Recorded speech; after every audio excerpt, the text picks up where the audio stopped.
नमस्कार मंडळी, स्वागत आहे तुमचं कुक विथ वंदनामध्ये। आज मी घेऊन आली आहे अतिशय खास आणि रोजच्या जेवणात उपयोगी अशी बहुगुणी कढीपत्त्याची चटणी।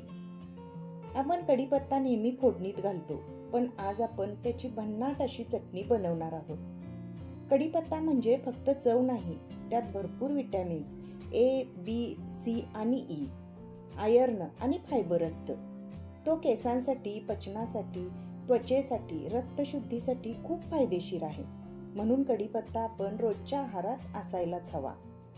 सर्वात आधी कढीपत्ता स्वच्छ धुवून घ्यायचा आहे आणि स्वच्छ कापडावर पसरवून कोरडा करून घ्यायचा आहे, कारण ओलसरपणामुळे चटणीत गाठ पडते किंवा चव बिघडते, म्हणून नीट कोरडा होणे खूप महत्त्वाचं आहे। आता या पद्धतीने आपण त्याची पाने वेगळी करणार आहोत। खोडं नकोत, कारण त्यामध्ये चव कडू असते। या पद्धतीने मी सर्व पाने काढून घेतले। आता कोरडा कढीपत्ता मंद आचेवर भाजून घ्यायचा। भाजल्यावर त्याचा सुगंध अप्रतिम लागतो आणि चव ही वाढते। तसंच भाजल्यामुळे चटणी जास्त दिवस टिकते। आता हे काढून घेऊया। आता आपण हरभऱ्याची डाळ भाजून घेणार आहोत। ही चटणीला बाइंडिंग खूप छान देते, तसंच ही डाळ पचायलाही हलकी असते।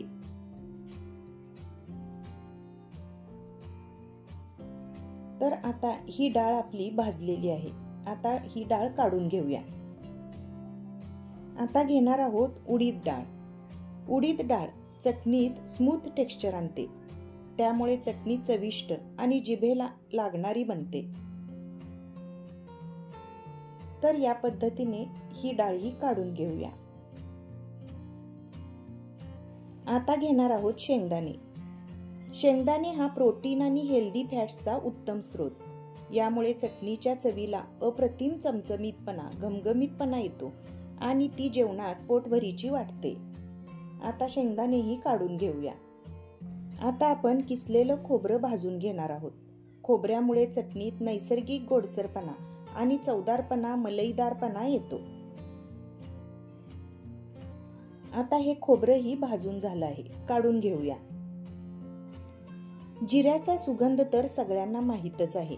जिरे पचनासाठी फार गुणकारी आणि लसूण तर शरीराची रोगप्रतिकारक शक्ती वाढवतो, म्हणून ह्या दोघांची जुगलबंदी चटणीची चव दुप्पट करते।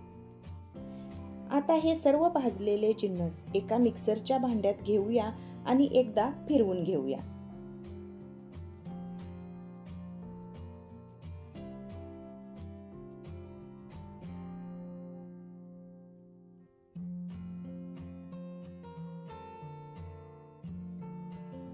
या पद्धतीने आपले मिश्रण तयार होते।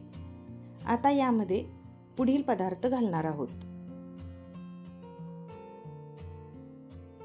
यामध्ये घालायचं आहे 1 चमचा तिखट, मीठ, धने जिरे पावडर, आमचूर पावडर, थोडीशी साखर।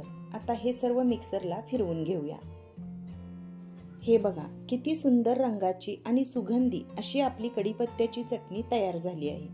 ही चटणी भाकरी सोबत, पोळी सोबत, गरम वरण भातासोबत, दही भातासोबत, अगदी इडली डोशा सोबत ही जबरदस्त लागते आणि लहानांपासून मोठ्यांपर्यंत सगळ्यांनाच आवडते। तर अशी ही सोपी पण अतिशय गुणकारी कढीपत्त्याची चटणी जरूर करून बघा आणि कशी झाली ते मला कमेंटमध्ये नक्की सांगा। आजच्या रेसिपीसाठी एवढंच। परत भेटूया पुढच्या व्हिडिओमध्ये। धन्यवाद।